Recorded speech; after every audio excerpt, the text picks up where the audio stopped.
Breaking news at 5 and a disconcerting sight. Dead birds falling out of the sky. I'm David Wade. I'm Lisa Hughes. The bodies of as many as 40 birds fell to the ground, and investigators are trying to figure out quickly what is going on. Bill Shields is live tonight in Dorchester. Bill?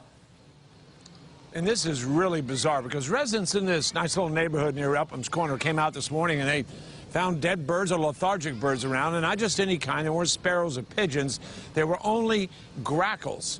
So with City Inspectional Services, the Animal Rescue League of Boston, trying to figure out what's going on around here. We received a call to come to the Bakersfield Street because there were a lot of deceased birds and birds, quote-unquote, falling out of the sky. Over 40 grackles found dead or lethargic near Upham's Corner. Residents first saw them this morning. I tried to, move them a little bit, and they just seemed like it was on one side, and you put them on their feet, and they just fell. Almost like it was like, one side was like paralyzed. No other species of birds were affected, only the grackles, which are only around here in the summer. So the Animal Rescue League of Boston and Inspectional Services were trying to figure it all out. So we're not sure what's going on, if there's an environmental toxin or if there's something that's some disease that's being spread around the birds. There was no sign of people feeding birds and no sign of poison. So right now, it's a big mystery. There are 3 types of birds you can do control measures on. Starlings, sparrows, and pigeons. And you can use a chemical called Avitrol. It has to be mixed a very safe way, not made to kill. It's made to disperse. A little shocking issue. It's an issue of separation between church and state. O'Donnell High School has a painting of the 10 Commandments as well as a Bible verse in their newly built common area of the school. But when students came to school this morning, both paintings were covered up after an anonymous complaint. KCBD News Channel 11's Presley Fowler joins us now to explain. Presley? Well, Christine Abner, I spoke with O'Donnell ISD Superintendent Dr. Kathy Amonette. She says she received a letter from a group called the Freedom from Religion Foundation saying someone complained about the 10 Commandments and scripture being painted on the school walls. This led to her covering up the paintings to avoid a lawsuit until a better solution is reached. But now this issue has created a movement throughout the entire school. Be on your guard, stand firm in your faith, be courageous, be strong. 1 Corinthians 16:13, which meaning that we all just need to stand firm, The whole school came together today. O'Donnell High School junior Katie Grubin explains what she posted on Facebook following the 10 Commandments at her school being covered up. Just one of hundreds of posts from students sharing their reaction, which sparked a community-wide conversation. It's one of the big things that O'Donnell's known for is for keeping their faith strong no matter what.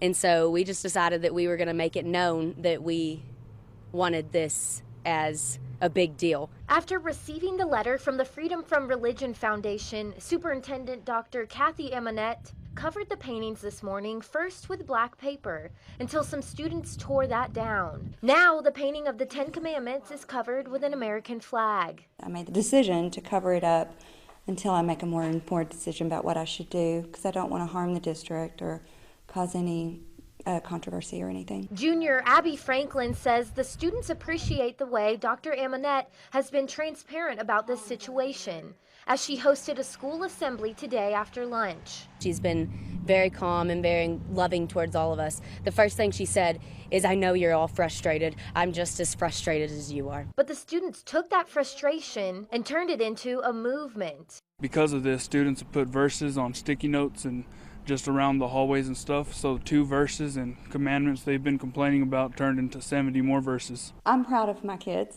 I think that they have shown the kind of people that they are.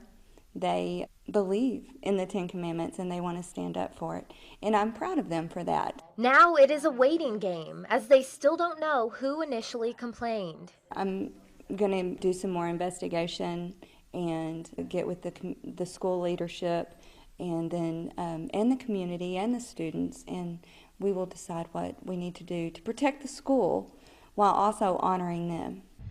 But Abby says she is not alone in hoping a solution will be reached soon. This is something we believe in, and this is something we can't just ignore. Don't take away our faith. It's all we have. It's all we can live on anymore. New details at 10. A local county clerk removes this 10 Commandments display from her office but we're still waiting to hear why. Her decision comes after she received this letter late last month from the Freedom from Religion Foundation, urging her to take it down. Local 6's Robert Bradfield looks into what the letter says and why some say she should have stood her ground. This picture of the 10 Commandments in the Trigg County Clerk's office drew attention of the Freedom from Religion Foundation. Last month, they sent this letter to Clerk Carmen Finley saying the display strikes a blow at religious liberty. But Philip Farrell believes it should not have been taken down. And there's too many people saying what's wrong with the world. They need to get back to the basics. Farrell, who's been a small business owner for more than 30 years, says the clerk should have sent a big message by ignoring the letter. There's a firm foundation that everybody's got to have, a right to express their religion. The attorney on this case from the Freedom from Religion Foundation says the 10 Commandments have no place in a taxpayer-funded building and warned the clerk if she did not take them down, he may have taken her to court. We've had, a number of communities, realize that they have to follow the law. Unfortunately, sometimes we do have to take cases on these, and we have taken cases before. Patrick Elliott says he has not yet heard from Finley about her decision, but says it was the right one. That's all we wanted from the start, for this to be resolved, for the county to properly follow the First Amendment. As the county clerk removes the 10 Commandments, Farrell says he plans to post his own. I'll make sure that we get a copy of it, and it'll be posted boldly over here behind the counter.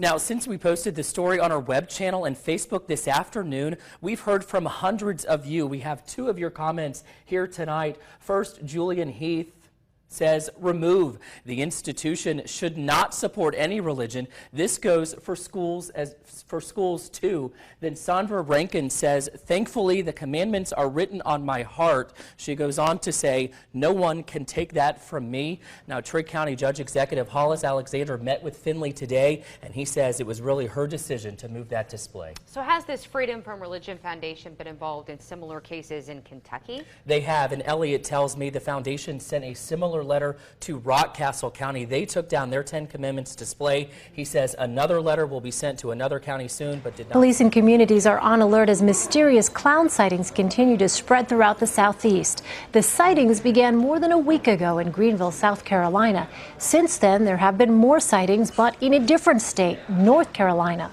While police say dressing as a clown is not a crime, trying to lure children into the woods is, which some of the clowns reportedly have tried to do.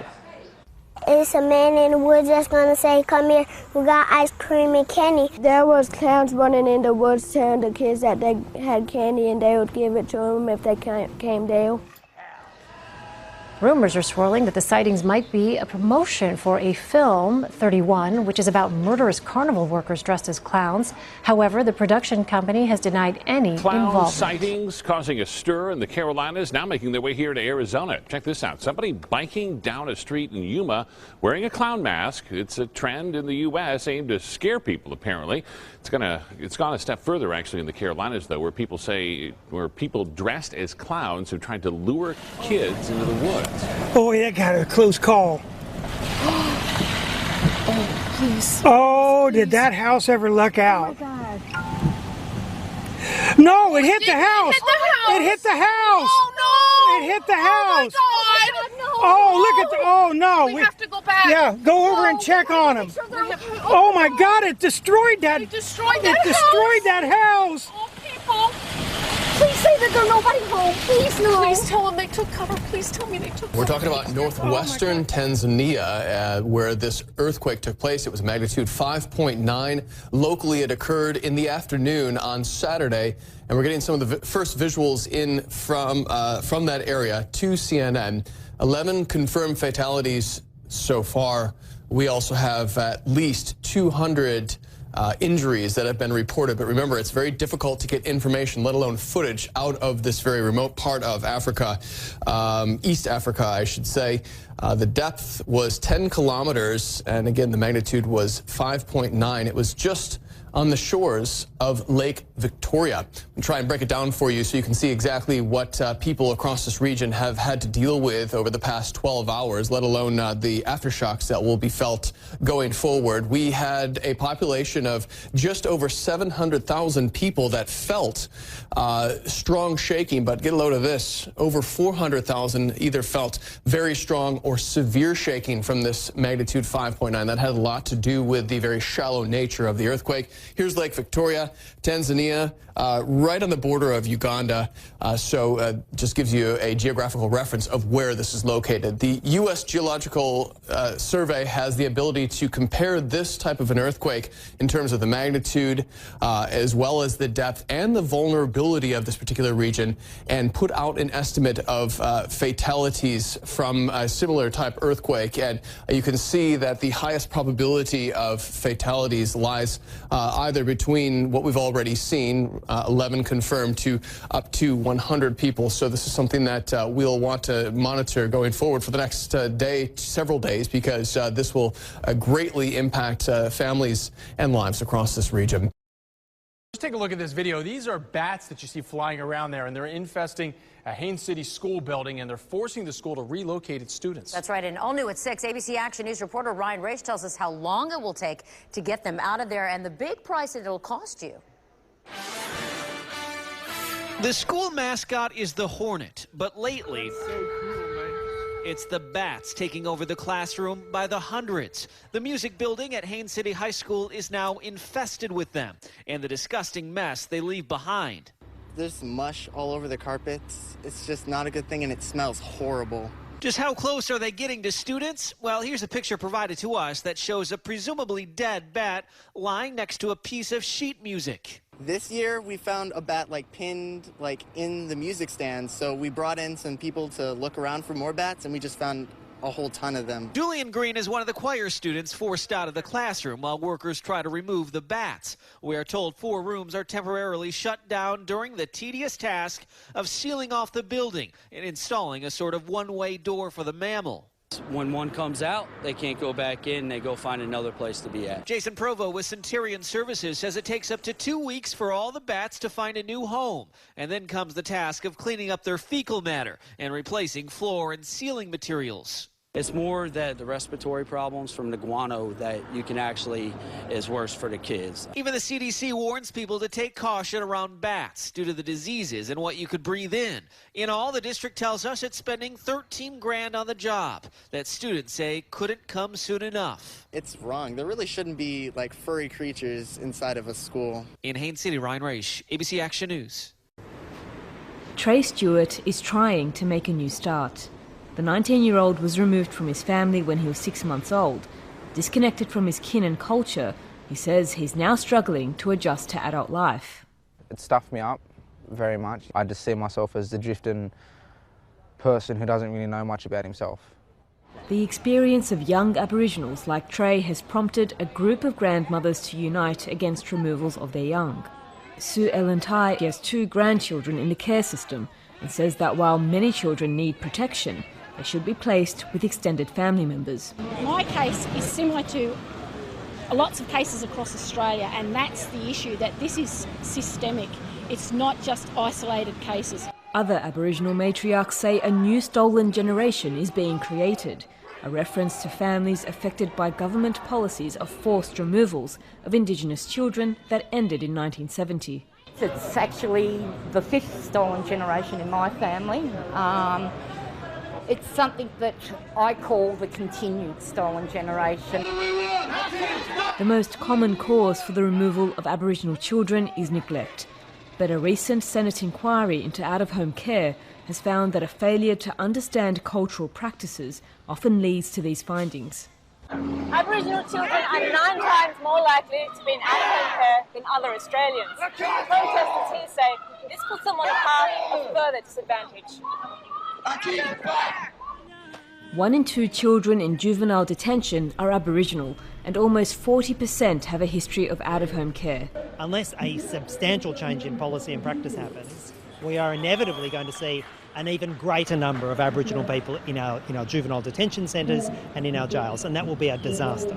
The government of New South Wales seems willing to make changes. The state has seen a 5-fold increase in the numbers of Indigenous removals in the last decade. It's promising a review into recent Aboriginal cases, but protesters are calling for it to be independent. Sorry? Do you allow there to be more Aboriginal involvement in the review? It's not just a matter of allowing, there must be. There must be. Trey Stewart feels far removed from government reviews and protests. He's been sleeping rough for the last year and says he's happy to finally find a place to call home. Yaraba Mulham, Al Jazeera, Sydney, Australia. The rivers running from one of Iceland's largest glaciers have combined to become one for the first time since the Middle Ages. The rapid melting of ice in only a matter of a few weeks around Skeiðar Aula Cook has resulted in drastic changes to the landscape. Where we're standing now, there was only the glacier in 2003. Since then it has retreated over the past 6 years, and I expected the river to change its course. In 2009, one of the arteries from the glacier dried up. The other, Sulla, disappeared last month, resulting in all the melted water flowing into the last remaining river. Scientists have said they expect the glacier's rapid decline to continue over the coming years. Birdsville races are Australia's desert championships. Held outback in the middle of the continent, most Septembers it's so dry here that the horses are all but hidden in clouds of dust. But this year it was different. This was the scene on what was supposed to have been the day before the racing. Those who'd driven in from all over Australia were soaked by 24 hours of rain. Vehicles got stuck, tents were flooded, some washed away. The race organisers were deeply frustrated. To get a third of your annual rainfall the day before your biggest event of the year, that's run on a dirt surface, is it's heartbreaking. Birdsville's population normally swells from a mere 80 to 12,000 for the weekend of the races, but the rain this year reduced that number by more than half. This is one of the main roads into Birdsville. On the eve of the races, it would normally be a stream of cars kicking up dust, but it's closed, and it's pretty obvious why. No other road in was passable either. But at the racetrack, as people brought in machinery to clear the water and mud, all were aware of the bigger picture, of why, on balance, the timing was bad, but not the rain. Over the last few years, we've had 4 or 5 years of solid drought. There's been suicides, people have walked off their properties. So this is the greatest godsend. You know, it's a disappointment to us if we can't race, but for the everyday person that lives in this country, it's the greatest thing that could happen. This was the scene across much of Australia until last year. Parched land and bones. Farmers were having to shoot dehydrated animals that were too skinny to sell and too sick to move. But this year, rain has returned across big areas of the states of Queensland and New South Wales. In some places, this June was the wettest since the late 1800s. It's always been, prayed for. Everyone's wanted it. We've finally got it. So the place is a lot greener and a lot different to how it usually looks. In Australia, drought is an official term that brings farmers compensation, so people are wary of declaring the drought over. But in the agriculture industry, there is optimism that's been missing for years. There has been significant rain over the last 12 months, and it's really important for our production region. 2 days late, there was some horse racing in Birdsville this year. Watching appropriately was the odd inflatable horse. The South Korean military announced it has an operational plan that could annihilate Pyongyang should the need arises. It involves preemptive bombing when signs of an imminent nuclear attack are detected. Oh Soo-young has the details of Seoul's rhetoric, which echoes that of the communist state. According to a military source on Sunday, South Korea's defense ministry has reported its plan, dubbed Korea Massive Punishment and Retaliation to the National Assembly. The concept is to launch preemptive bomb strikes on a certain area of Pyongyang, targeting Kim Jong-un and the military leadership if the regime shows signs of using its nuclear weapons. The South would use high explosive shells as well as its homegrown ballistic missiles, including the Hyunmoo 2A, 2B and 3, which have respective ranges of 300, 500 and 1,000 kilometres. The military aims to complete launch testing by the end of next year and expand the Hyunmoo lineup. Also, as a show of force against the North, the United States will dispatch some of its strategic military assets to Korea as early as Monday. These are likely to include units from its long-range arsenal like the B-52, B-1B and B-2 bombers from the Andersen Air Force Base in Guam. Meanwhile, next month, South Korea and the United States will conduct joint naval exercises to simulate the targeting of major military facilities in the event of war. The US will deploy the USS Ronald Reagan, the flagship of one of its carrier strike groups. The nuclear-powered aircraft carrier can carry up to 80 combat fighters and aircraft and a crew of more than 5,000. The defense contingency measures come amid concerns expressed by the American media about the growing possibility of the North's missiles reaching the US mainland.